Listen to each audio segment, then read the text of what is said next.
Hello. Welcome to Bill Russo's YouTube channel. Today's film is entitled He Walked by Night. It's a solid film noir. And it also has the distinction of being the inspiration for a long-running radio show that later went to television and was one of the biggest hits in the history of TV. An actor in this film, named Jack Webb, was inspired by the police use of a dragnet to capture crooks. And after finishing work on this movie, Webb created a show called Dragnet. It was a hit on radio, and became an even bigger hit when it went to television. Here now is He Walked by Night.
This is Los Angeles.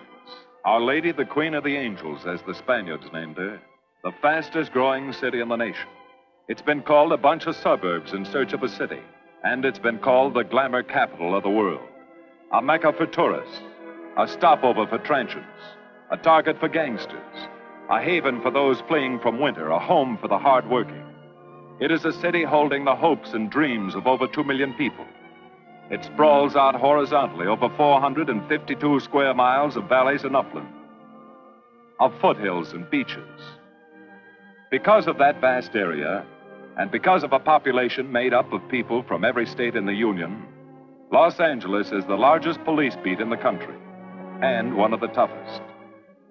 We're going to take you into the city hall where police headquarters are located.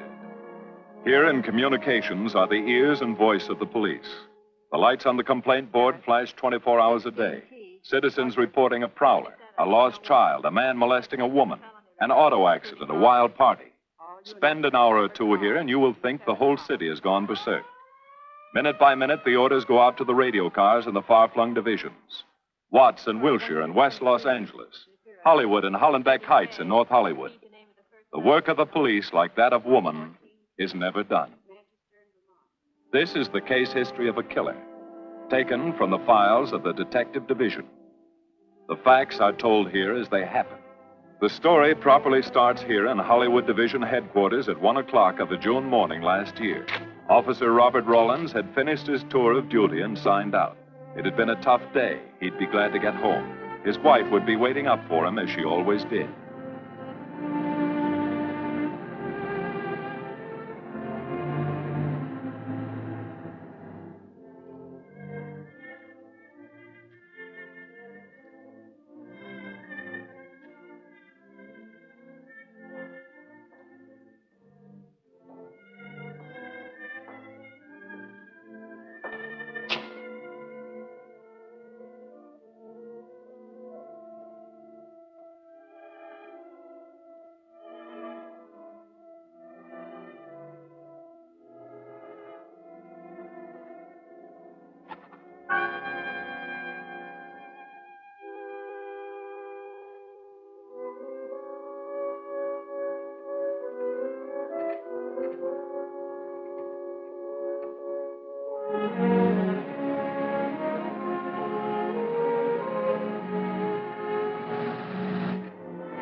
Hey, fella. Come here. What were you doing back at that radio shop? Just looking. I was on my way home. Live around here? Yeah, a couple blocks down. Let me see some identification. Sure. Yeah, I guess I forgot my wallet. Look, lad, I've got to see some identification. How about my Army discharge? I got it right here.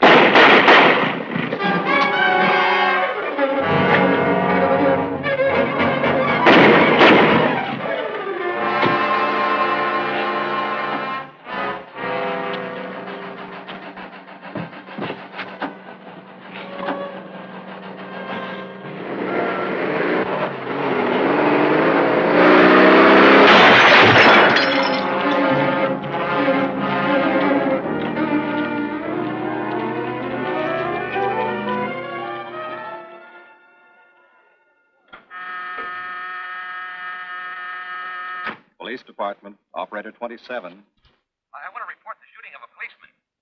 Hold on, please. Give me that again, please. I'm calling to report the shooting of a policeman. What's the address? 5057 State Street, just west of Santa Monica. Just a minute. Receiving hospital. Operator 2. Operator 27, 5057 State Street, 5057 State Street. An officer has been shot. Send an ambulance. All units in the vicinity of State Street and Santa Monica Boulevard. Proceed at once to 5057 State Street, 5057 State Street. An officer shot. Code 3.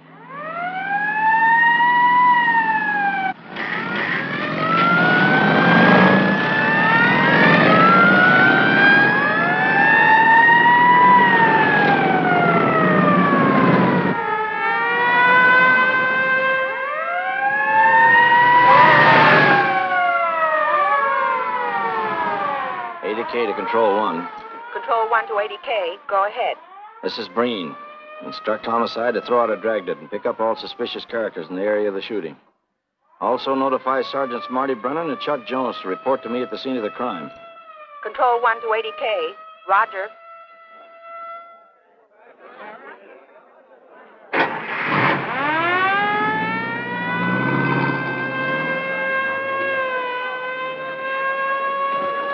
I see. Well, what have you got so far? Well, not much, Captain Breen. A couple of cartridge cases. Oh, Marty, Chuck. Hi, Cap. Eyewitnesses? Who was first on the scene, reported it? I was. I live here. I'm a light sleeper, but my hearing is good. And my Did cat... the officer say anything before he collapsed? Yeah, he gave a description of the fellow. On the shooting of the officer. Suspect is a white male American. Age 26 or 7. 5 feet 10 or 11. 155 to 165 pounds. Brown hair. Regular features. Pencil mustache. Repeat broadcast. All units. Is that about it? Yes, sir, exactly. And the officer kept saying, he looked like such a nice kid. He looked like such a nice kid. As if he couldn't believe what had happened to him. I see. Is that all? Yeah. Thank you very much. Yeah, well, anything else I can do, I'd be glad to help you. We may call you. Get his name and address, will you, Bob? This door been checked, Lee? Yeah, it's okay, Captain. Find anything? Nothing but some smudges so far. Found this in the glove compartment. I think it's nitroglycerin. Doesn't look quite right. Well, check it down at the lab. Right.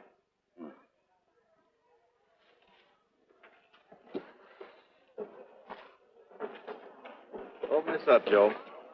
No key, Captain. Well, try it open. Give me that bar, Frank.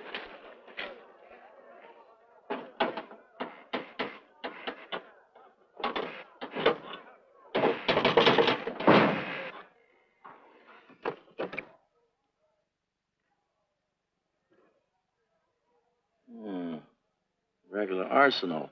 Yeah, get a load of that. What is it? I don't know. It looks like some kind of an electrical device. United States Navy. It's either stolen or war surplus. Send all this stuff down to the lab and check the serial number on that Navy equipment. Yes, sir. Captain Breen. We found these in the weeds over by the radio store. What do you got? A pair of cloth gloves, Captain. Well, he thought of everything, didn't he? All right, give him to one of the technicians. Yes, sir. Marty, you and Chuck come along with me. Let's go downtown and see what they picked up in the dragnet. Right.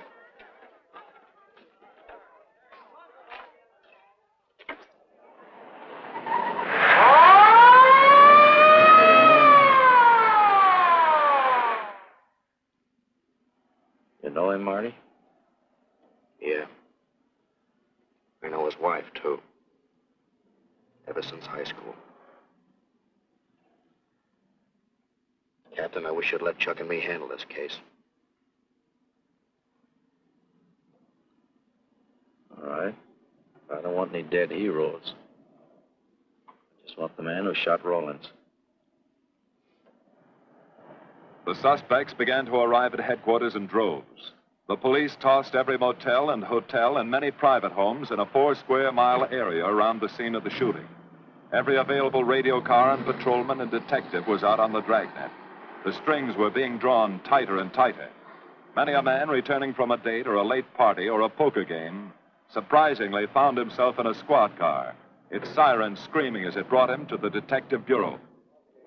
The dragnet gathered in some strange fish, and many ordinary ones. All the rest of that night, the detectives probed, needled, questioned, quizzed. Everything was checked. Fingerprints, names, addresses, stories. Every fish in the net was examined. Most of them thrown back into the sea, not worth keeping. Except a few parole violators and slightly shady characters whose stories needed a lot of verifying. I wasn't prowling no cars. Just taking a walk. You know, getting in condition. You were running when the radio car picked you up. Yeah? Maybe that's why the guys call me Punchy. He's got a point there. 2 felony convictions, no warrant, no warrant. He's on parole. Book him, violation of parole. Let's have the next one, Joe. What were you doing in that vacant lot? The vacant lot. Lot? What were you doing in it at that time of night? Niệm hổ mình không to lo ngồi ngồi xe hổ nội là ngồi ấy 30 年 bị luật dưới lại của ngồi sinh thành nghĩa ngồi thành ca giờ ngồi tù lừa đời sang gì. You say your name is Ralph Henderson. So what? Well, you know, it's a funny thing, Ralph. There's a guy around this town that's been wearing your fingerprints. Only his name is Pete Hannon. Okay. So I'm dead. So what's one more confession in my life? Now you're talking, Henry. Okay, Andy. Oh, Harry. What have we got here? Oh, some robbery suspects. Candidates for San Quentin. Handsome here is the big shot. He runs the outfit. Have a gander at his record. Car theft, escape from reform school, robbery, assault with a deadly weapon. Not bad. Look at the heater we found on him. German Luger, fully loaded. Redhead here tried to carve up one of the arresting officers with this pretty toy. Nice boys. By dawn, many minor wrongdoings had been uncovered, and a few incipient felonies. The checking of the suspects had been thorough, painstaking, and tedious. But all the work was for nothing. The man who had shot Officer Rollins was not among them. He remained no more than a description, a shadow of a man, mysterious, elusive, deadly, hidden away somewhere in the vast city. As for Rollins himself, he couldn't help. He was in a coma at receiving hospital. Mrs. Rollins waited out the long, tense hours while her husband fought to live. Many another officer's wife had so waited. Many another will. The word came shortly after sunup.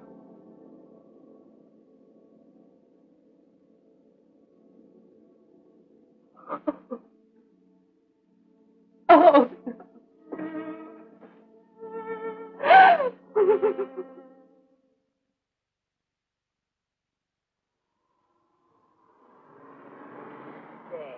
A white male American, 26 or 7, 5 feet 10 or 11, 155 to 165 pounds, brown hair, regular features, pencil mustache.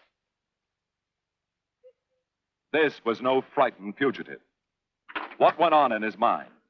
Why had he set his hand against his fellow men, taken the life of another, of a stranger, of a man who was merely doing his duty? He must have some plan, some goal that called for sudden death to anyone who got in his way.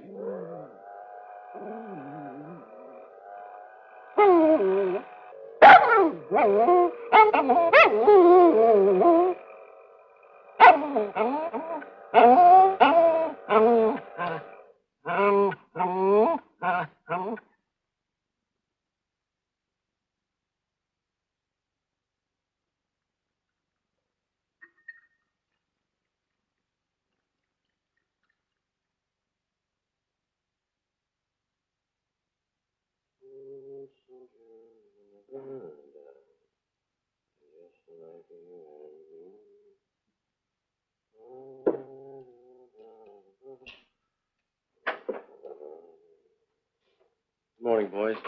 Morning, Lee. Hi, Professor. Well, I thought this was safe cracker soup. You gonna drink it, I hope? I'm really a nice guy. Stick around. I'll prove it. Come over here.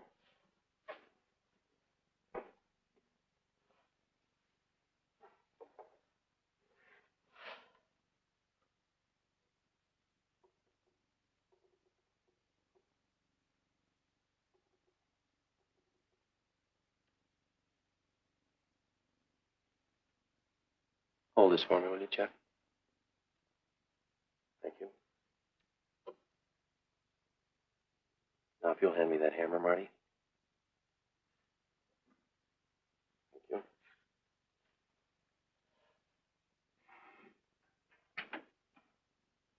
you. Yeah. Nitroglycerin. I didn't ask for a collection of fingers, just fingerprints. All those nice fingerprints on the car belong to the man it was stolen from, Cap. Nothing on the guns or picklocks. Not even an interesting smudge. The gloves. Common type, worn by undertakers. I'll check on them. They won't show anything. What did your scientific test show? A couple of little things. Tool identification on these picklocks. I got one under the scope. You want to take a look? Yeah.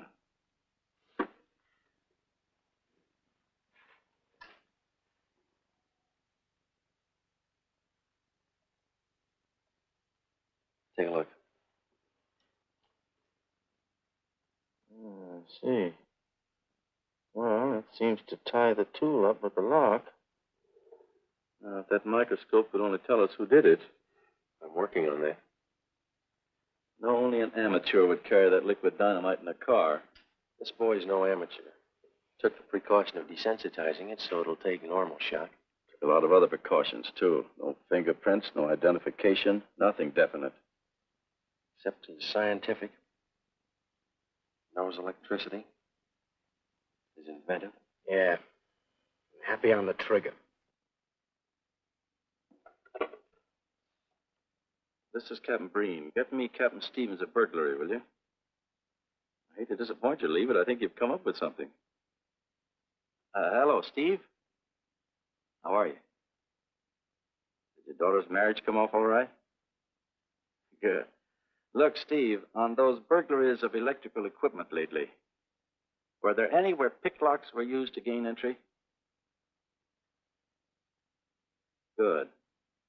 Well, let me know if there's another report of one, will you? I've got an idea the Rawlins killer may be tied in with those. Fine. And give my regards to the newlyweds, too. So long, Steve. Well, what are you waiting for? You've got a job, haven't you? Get going. Yeah, let's go, Junior. Hold this for me, will you, Lee? Thanks. And so, with no fingerprints and only a vague description to go by, Sergeant Brennan turned to the modus operandi file. A criminal, like any human being, has his own habit patterns, unconscious traits that can lead to his downfall.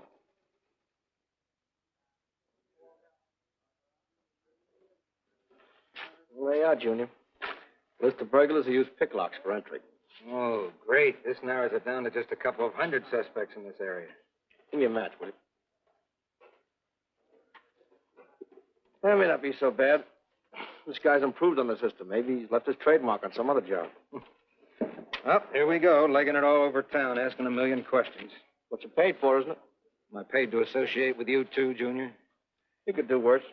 Not this year. Come on.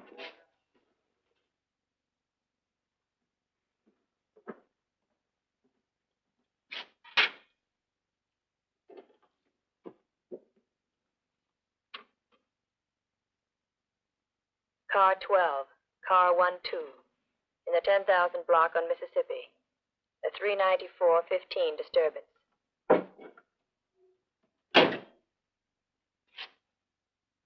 Car 80K, code 1.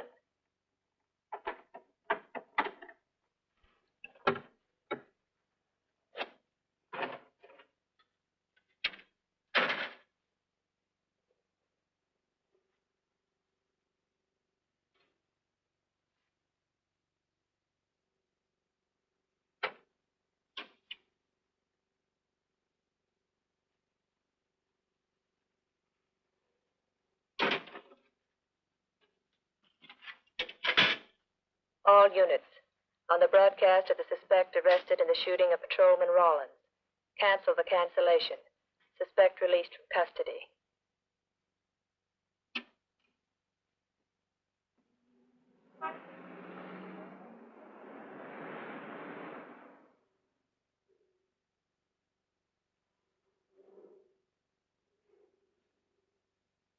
Oh, hello, Mr. Martin. You find Mr. Reeves in the machine shop.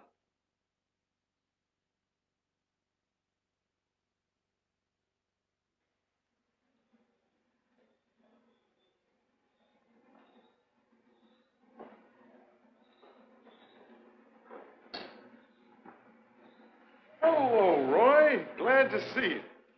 How are you, Mr. Reeves? I was hoping you'd drop in. I wanted to thank you for showing us how to handle that repair job. Helped a lot.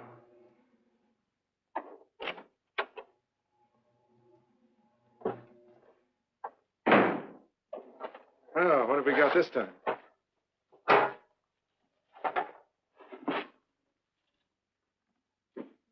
Silvergraph.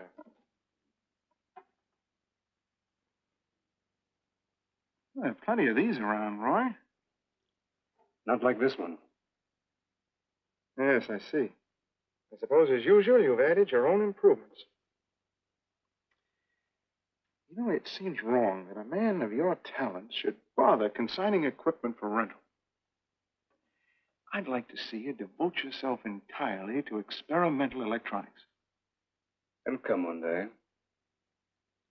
I'll have a place like this. Well, why wait? I've got a pretty good setup here. I have modern equipment to work with, a lab, and my confidence. Thanks, Mr. Reeves. I have other plans. But, Roy, you can't tell where it'll lead. Might even work your way around to a percentage of the business. I like it this way. You just rent out my equipment. All right. All right. But if you should change your mind. I'm not likely to change my mind. I suppose you want me to set this up for rental, too. Mr. Reeves, you've already got 5 pieces of my equipment. You'd like to know what results I've had from the rental so far, Well, I can't say as I blame you. I think you'll find this satisfactory. Satisfactory. Goodbye, Mr. Reeves. You'll come back again soon, won't you? Sure. Oh, incidentally, how's that television projector coming along? The one you said would reflect a 12-foot image. Still working on it. I just wanted you to know I've already set up a rental on it. In fact, I think they'd like to buy. It'll come pretty high. Oh, money's no consideration with this customer.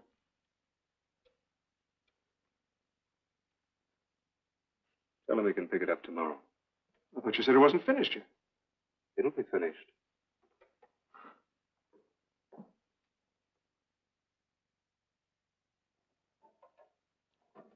It uses an image fixer and then projects by ordinary incandescence. Roy, this is the best television projector I've ever seen. Let's hope that your customer thinks so. He will. Yes? Send him right in, Charlotte. There, you see, our customer is here, begging for the privilege of buying. Better be running along. I'm not much good at business. Oh, but Roy, he'll want to congratulate you. Just see that the price is right. All right, Roy. I'll get you a good deal. So long. See you.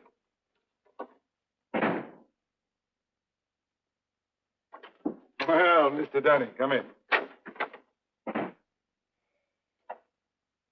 Isn't it a beauty?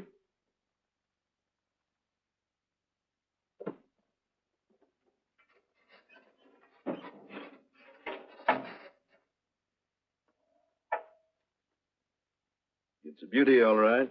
You like it? I certainly do like it. You see, it's mine. What do you mean? Let me have the police. I built it. Spent years on it. Oh, you must be crazy. Roy built this machine himself. Your friend's a crook, Paul. You've been taken in. Hello? Give me the burglary detail. Dear Jim, regarding your inquiry on the .38 caliber Smith & Wesson revolver, sir. Oh, come in, boys. Burglary detail just sent this report through. It's a man named Dunning reports tracing a stolen television projector to the Reeves Electronics Lab. Think it's a tie with the Rawlins case? Well, take a look at this fellow Reeves and see what gives. I'll notify burglary. We're following up on it. Right. Come on, Junior. What else did he place with you for rental? Oh, a number of things. All war surplus that he bought on his veterans rating. Oh, is this more of his equipment? Yes. Yes, he left it here on consignment. I'm sure that Roy can explain everything. Well, maybe he can, Mr. Reeves, if you'll tell us where he lives. But I don't know. Mr. Martin's on the phone, sir. I'd better talk to him. I think so, Mr. Reeves. I'll take it in the superintendent's office.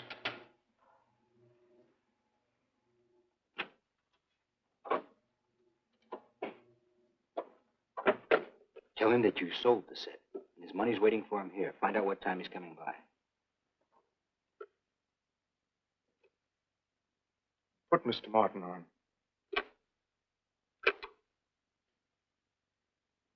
Hello, Roy? Yes, I've sold it. Your money is waiting here for you. Yes, I'll be working late tonight. What time will you be by? First thing in the morning. Well, maybe you better come in tonight, Roy. A couple of things I want cleared up. Like what? Oh, technical things. Besides, I don't like to leave the money in the plant overnight. How about 8:30? Fine. I'll see you then. I'll leave the front door unlocked.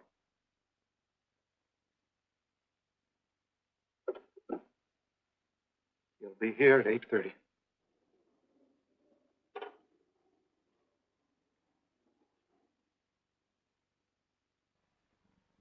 Well, I'll just run along home and get some dinner. We'd like you to stay too, Mr. Reeves. Why? For company. You want to cooperate, don't you, Mr. Reeves? Certainly. Good. Now, you just wait in your office. We'll be around. Very well. This way, gentlemen.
Reeves.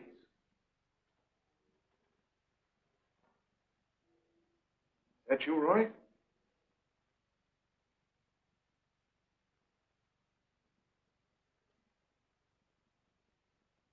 Go outside and block that alley door.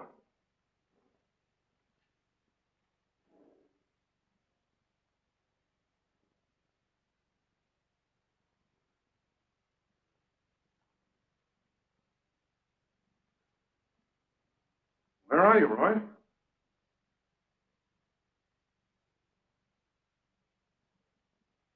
Who's in here?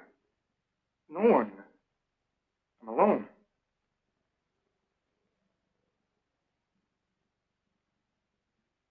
Come on in. I've got your money for you. Bring it out here. All right. Just a minute.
No.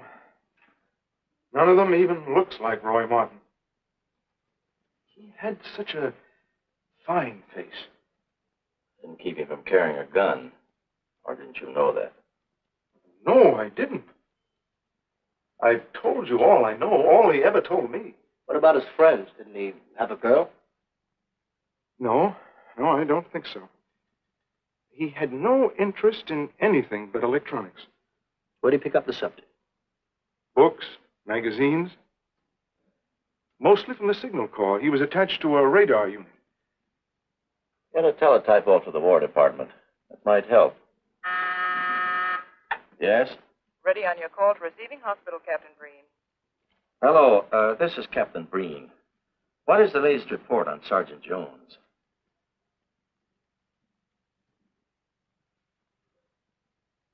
I see. Well, let me know if there's any change, will you? Thanks. Chuck's in pretty bad shape, Marty. He's paralyzed. May never walk again.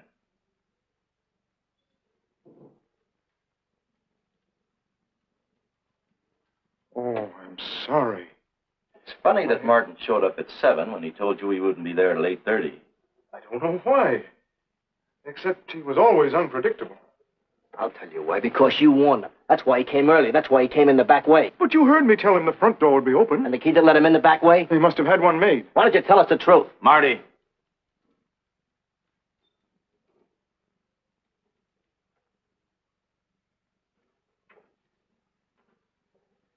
Now, look, Paul.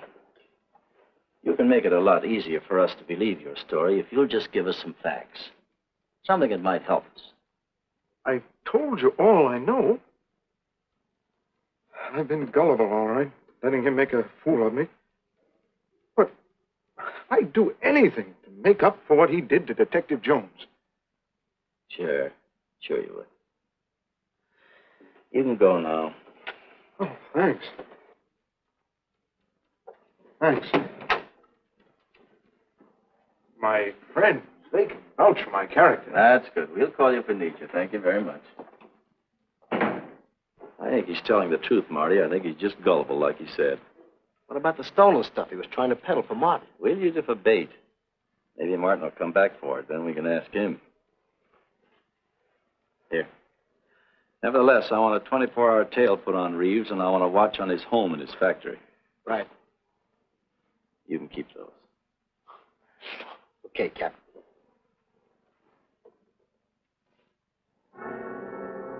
And now the killer changed his tactics, his modus operandi. It would baffle the police.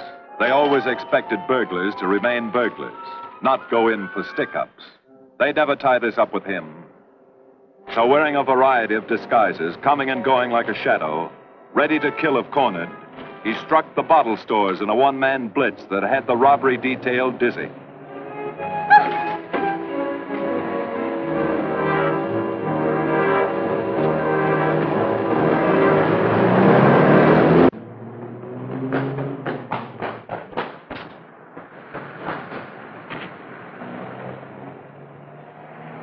The killer, always resourceful, always thinking along lines that would baffle his hunters, had discovered an ideal avenue of escape. Under Los Angeles is a vast and intricate system of huge storm drains built to siphon off the flash floods of the rainy season. Many of the tunnels are large enough for 2 cars to drive abreast. Here were 700 miles of hidden highways, ideal for the use of someone who needed to hurry from place to place without being seen. Ideal as a hiding place for guns and supplies in case of emergency. Well, the reason I asked you to come over is I think I've hit on something. An identification? No, not quite, but a tie-up. Now, these are the shells from the gun that killed Rawlins. These were fired in the liquor store holdup in which the bandit got away. And these were fired at Chuck. Now, as you know, every ejector, even in guns of the same model and caliber, is different. Each one leaves its own markings on the cartridge casing. Now, look at these fine striations. This deep gouge. The same on all 3. In other words, the man who killed Rawlins, and the man who shot at Jones and Brennan, the stick-up who's blitzing the liquor stores are all the same man. Right. All we need to know is what that man looks like. Get me Chandler in robbery, will you? I've got an idea about that. Also, it'll give us a chance to see if Reeves is on the level with us. Steve, Breen, about those blitz holdups you're on. Round up all the victims and have them down here tonight, will you? Oh, it's just a little scheme. Thanks, Steve. That's good. I'll sketch another one of the same type, only this time thin it out a little, huh? All right. Hi, Lee. How's it coming? You ready for tonight? We'll be ready. Think it'll work? Should. Where'd you get the idea? From a kidnapping case in Chicago. But I thought these slides might be an improvement over the method they used. Could be. Captain thinks so. Good evening, ladies and gentlemen. May I have your attention for a moment, please? You've all been asked to sit in on a little experiment tonight. We're going to try to build a picture of a face. A face of a man who's cunning, resourceful, and deadly. He's a man who killed a police officer. Now, some of you he held up at the point of a gun. You may have seen his face, remembered something about it. And we want you to tell us exactly what you remembered. Whether it's his hair, eyes, nose, or mouth. And we're going to try to put those pieces together so that they add up into a picture of the face of the man we want. Now, you can see how we're depending on you. Lights. Now, first, we're going to concentrate on the type of hair our man had.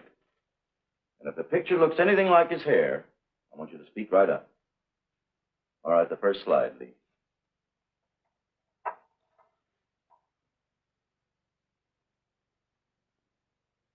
His hair had waves in it. Well groomed. That's the idea, Miss Smith.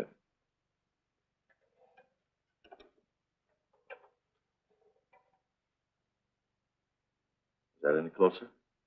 No, it was parted on the side.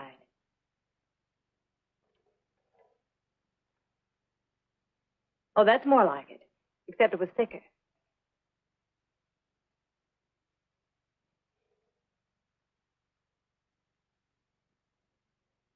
Oh, that's very close. Yes, that's the way his forehead looked. It was broad and high.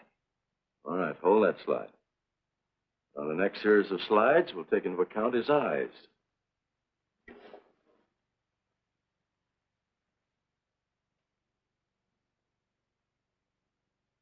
Oh, 1 minute, please. Wait, 1 minute. His eyes were a little like that. Maybe a little smaller, like beads. Go on, Lee.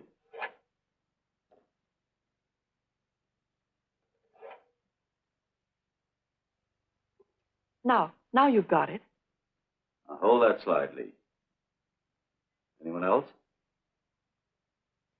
That looks like him, only a little madder. He had a patch over one eye when he come into my place of business. I remember noticing that the one showing was blue. Well, the guy that stuck me up had on horn-rimmed glasses. He was wearing a Band-Aid across his nose when he knocked me over. Uh-huh. All right, hold that, Lee. Well, so much for the eyes. Go ahead.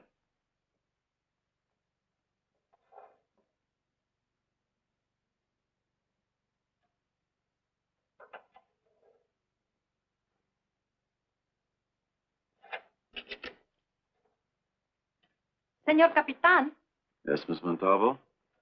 Ay, ¿cómo se dice en inglés? A sus órdenes, señorita. Ah, qué bien. En este bandido, la nariz fue chata, como aquella, pero un poco más chata y más ancha. Like that, Captain, but more snub, wider. Try another one, Lee. Como aquella, casi la misma. She says that's about it. Thank you very much, Miss Montalvo. Get Reeves. Any more comments? That's pretty close, all right. Pretty close. Perfect. All right, now we'll start on the mouth and chin.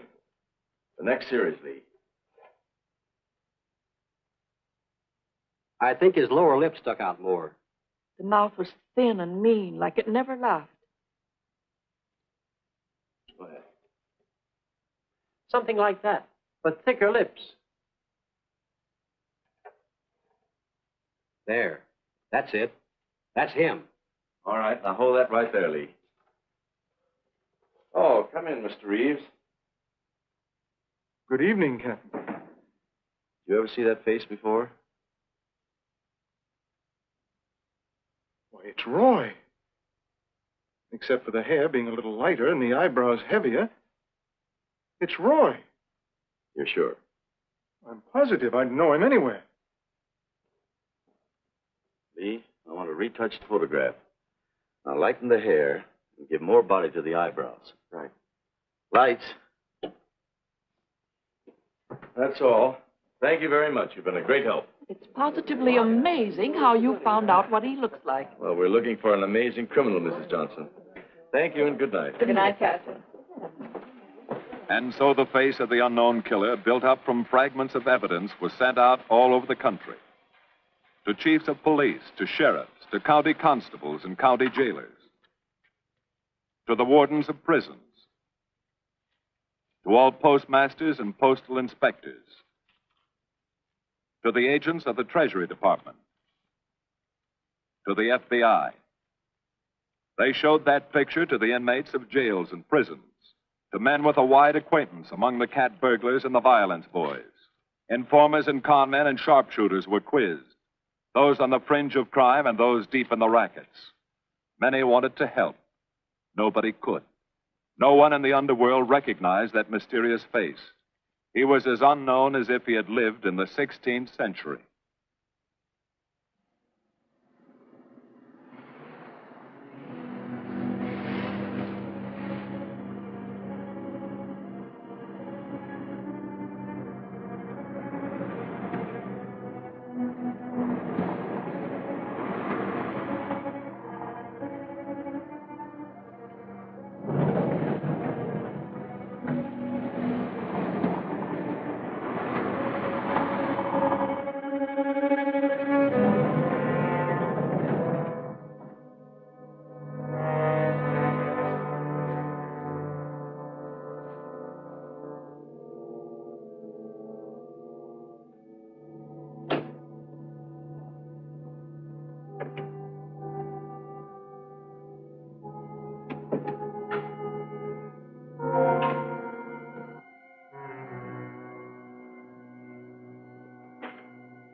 Reeves. Roy. Listen carefully, Reeves. Control yourself. I know you're alone in the house. Act like you're alone. Cops are watching every move you make. The police here?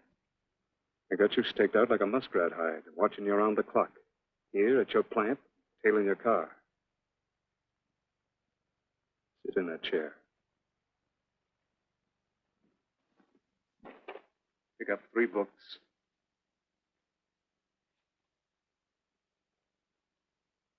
Don't look up and don't answer me. All right. So glance at the books.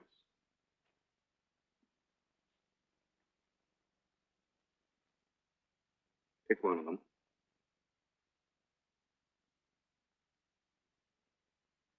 Okay. Now, that's the book you want to read before you go to bed. Now, get up and turn off the lamp.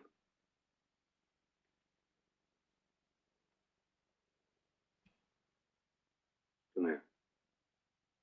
Come here.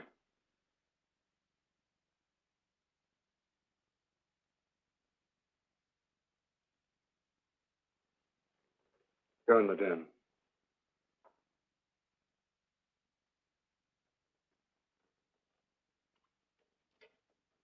Follow those drapes tight.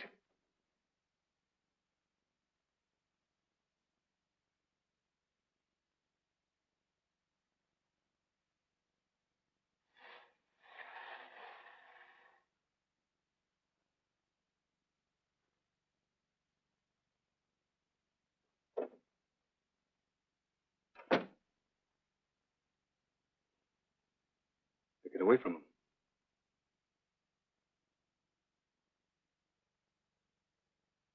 What do the cops know about me?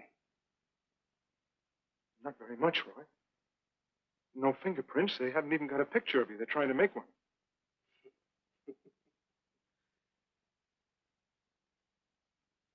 How much cash you got in the house? None. I never keep any cash in the house. It isn't good business. I suppose you think it was good business letting me walk into that trap. No, I know. Don't do anything you'll regret. Now listen to me. It isn't too late. Give yourself up. Come to your senses before you kill someone else.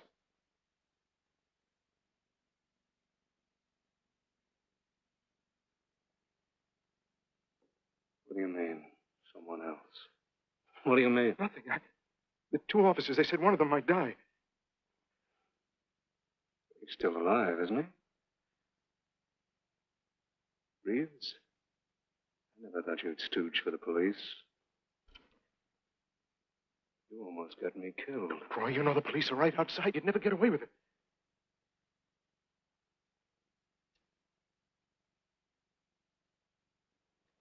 That's right. Now you're being sensible.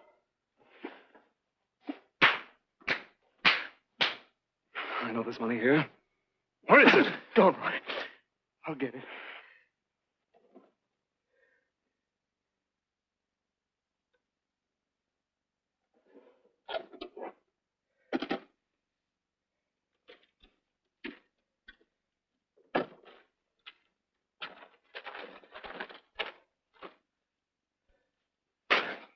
It's not enough.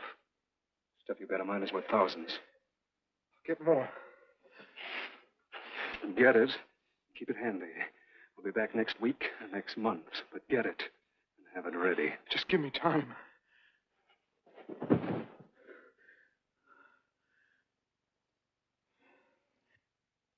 Oh!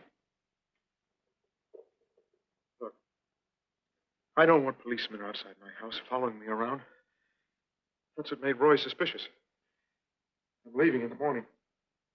I'm afraid I'll have to disappoint you, Paul. Unfortunately, you're our bait. I won't do it. I've done enough. Look, no one's done enough until we find this killer. I asked you to keep a sharp lookout on this house, Marty. I did. Two of the best undercover men in the department were assigned here. I didn't keep Martin from getting in. What's the matter? You tired?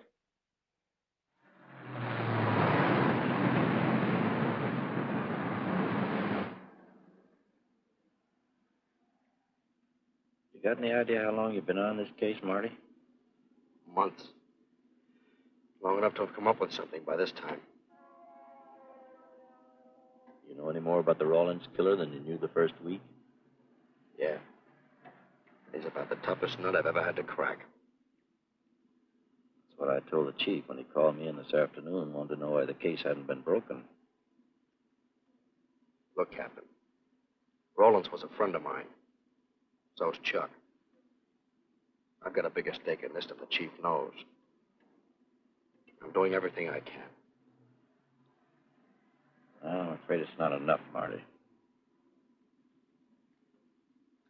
Maybe you're too close to it to see it clearly.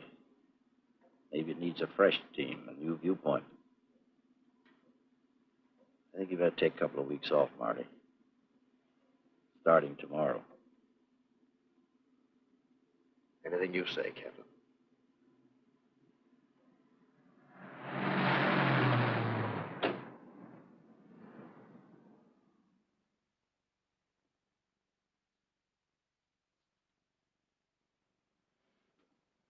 Hiya, Marty.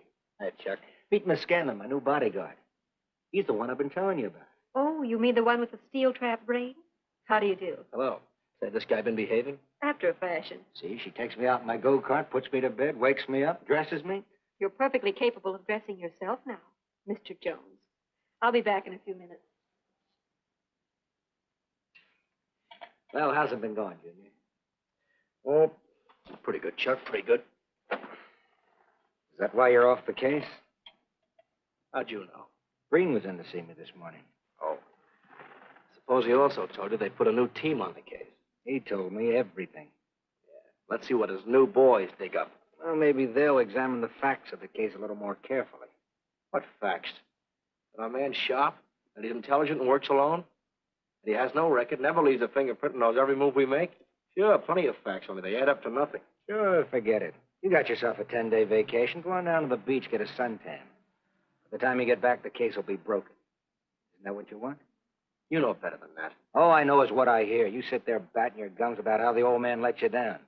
Maybe he's trying to wake you up. He's got a funny way of showing it. There you go, flying off the handle. Always taking things for granted.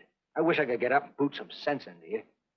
He knew what this case meant to me. He still does. That's why he's trying to get you mad enough to do something about it. You don't really figure that's his idea, do you? I know it is.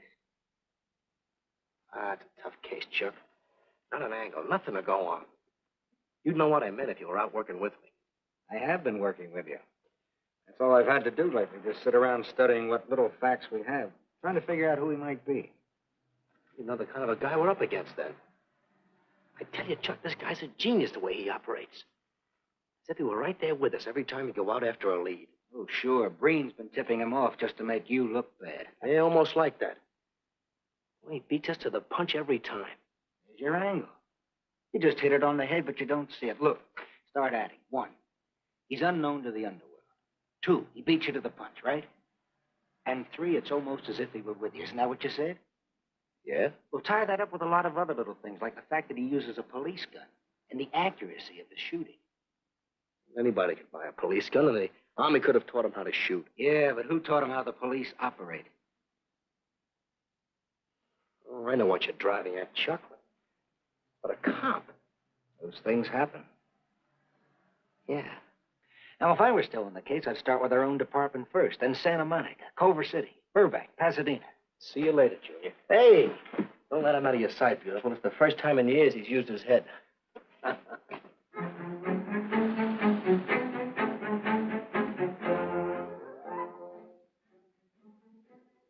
you get a print of every mug we take. We always send L.A. a copy, Sergeant. It's personnel photos I want. You mean of our boys?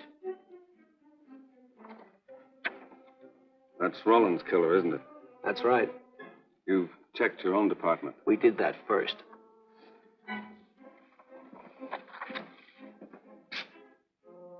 And so the tedious quest went on. Sergeant Brennan wore out his shoes and his patience, going from police station to police station, checking photos until his eyes were blurry. For police work is not all glamour and excitement and glory. There are days and days of routine, of tedious probing, of tireless searching, fruitless days, days when nothing goes right, when it seems as if no one could ever think his way through the maze of baffling trails a criminal leaves. But the answer to that is persistence, and the hope that sooner or later something will turn up, some tiny lead that can grow into a warm trail and point to the cracking of a tough case.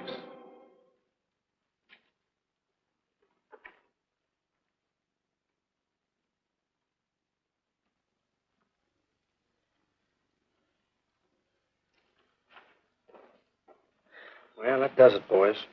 Can't say I'm sorry you didn't find him in here. I'd hate to think it was a cop. Doesn't seem to be anybody. Just a lot of pieces of a face that never existed. Would you mind if I see that again? Sure, frame it. Put it on your dresser. Wait a minute. He wasn't a cop. He was a radio technician right here in our dispatch office. What did you say? I'm saying he worked here in 42. Well, come on, give. I remember the kid well. He was sort of strange, never bothered with anyone in the department, just kept to himself. He was in line for promotion when he was drafted. Where was he living at the time? I don't remember. Try the dead files. He never asked for his job back after the war. I remember writing to him about it, though. He was an excellent worker. Oh, yeah, here we are. Yeah, this is it. Took a while before he answered, but like he says in the letter, he wasn't interested.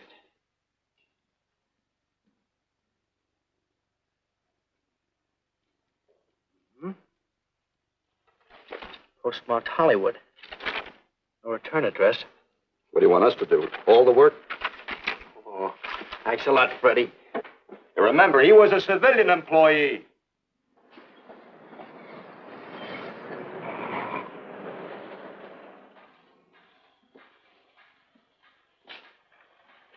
Well, how about it? Anybody recognize him? Not on my route. I never saw him before. Yeah, okay, fellas. Thanks very much. I thought for a minute.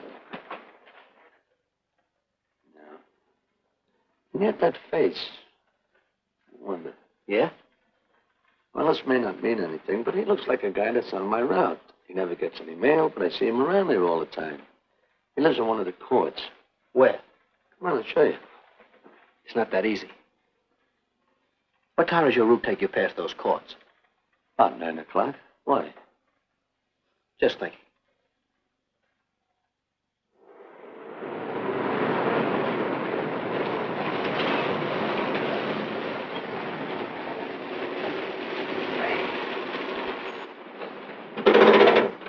You got any chocolate milk? Sure have, buddy. Yeah. Thanks. Which apartment? Straight on back. Second in the yell. Number 7. Right. Kind of warm today, huh? Oh, it's not too bad for this time of the year.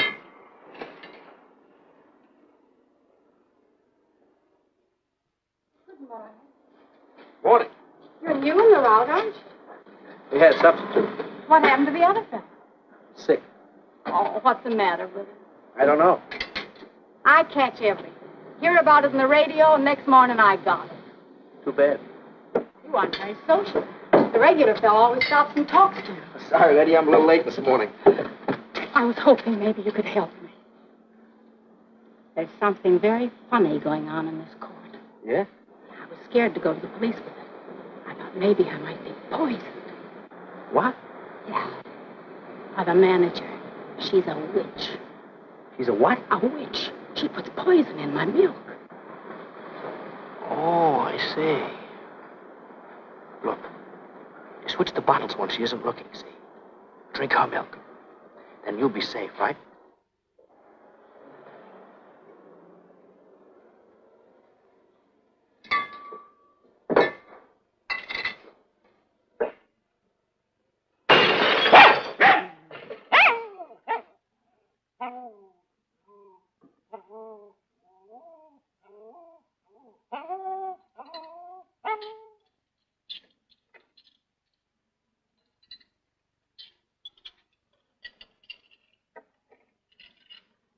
Why, I had a little accident. Got a mop, I'll clean it up. Leave it be. I'll clean it up myself. Okay, mister.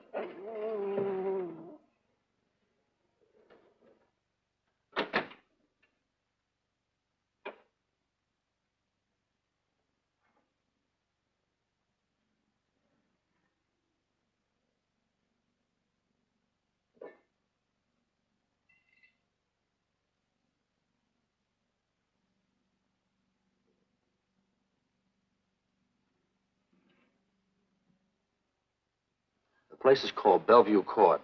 I drew this from memory, but it's pretty close. That's where he's hiding out, right there. You sure he's our man, Marty? Captain, I couldn't go wrong on that face. He's our man.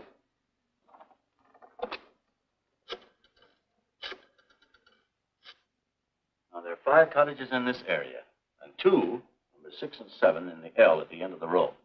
Our man lives in number 7. This building department plan will show you the whole layout. It's bounded on 3 sides by Fuller, Santa Monica, and Poinsettia. Now, the court is partly surrounded by a high wall. Brady, homicide. Good. You keep your eyes open until we get there. Morgan has just gone into his bungalow alone. Any questions? All right, you all have your instructions. Let's go.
We're out on time.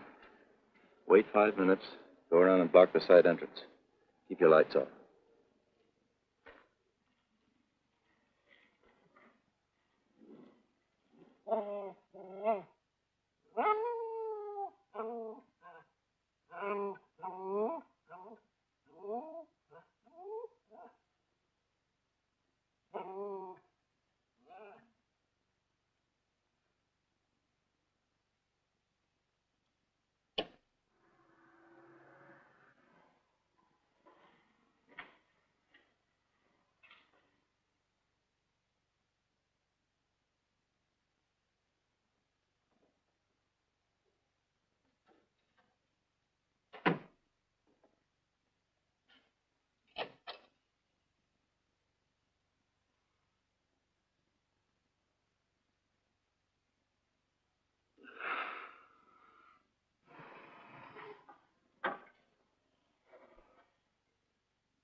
He's loose. I want a radio car in a hurry.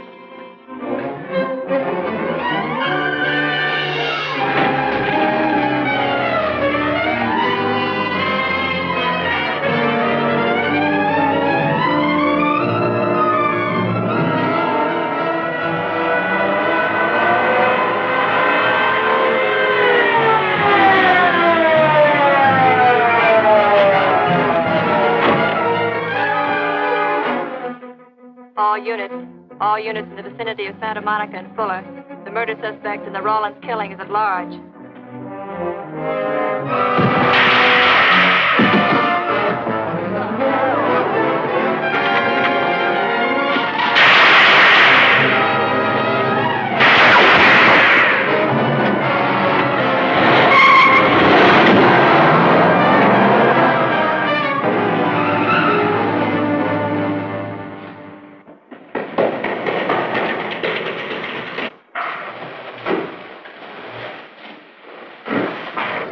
I want a map covering the storm drain system in this area. Get it and meet me at Venice and Garfield. Jones, Miller, you stay here in case he comes up for air. I want a man at every other drain entrance along this line. He's got to come up somewhere. Come on, Marty. You're driving.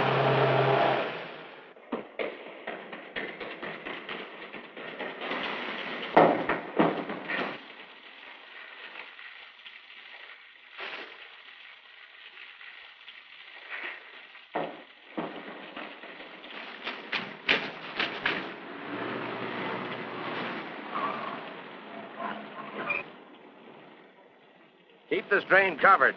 It's liable to pop out anywhere.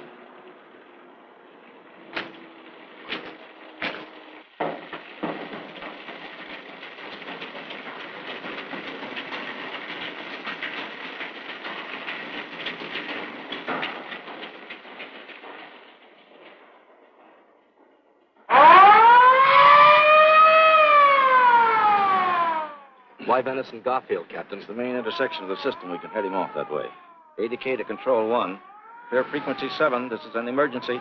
Control 1 to all cars on frequency 7. Stand by. Control 1 to ADK. Go ahead. Notify homicide. Send the following to Venice and Garfield. 4 squads, battle lanterns, gas mask, tear gas. Urgent. This is a code 3. Control 1 to ADK. Roger.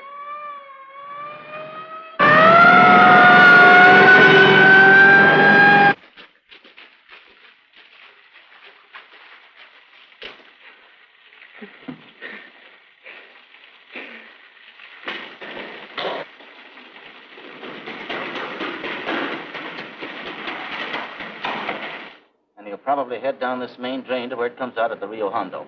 Now, you take your squad and cover that exit. Right. Keep all spare radio cars cruising back and forth along this main street. Watch the curb inlets. We'll go in here.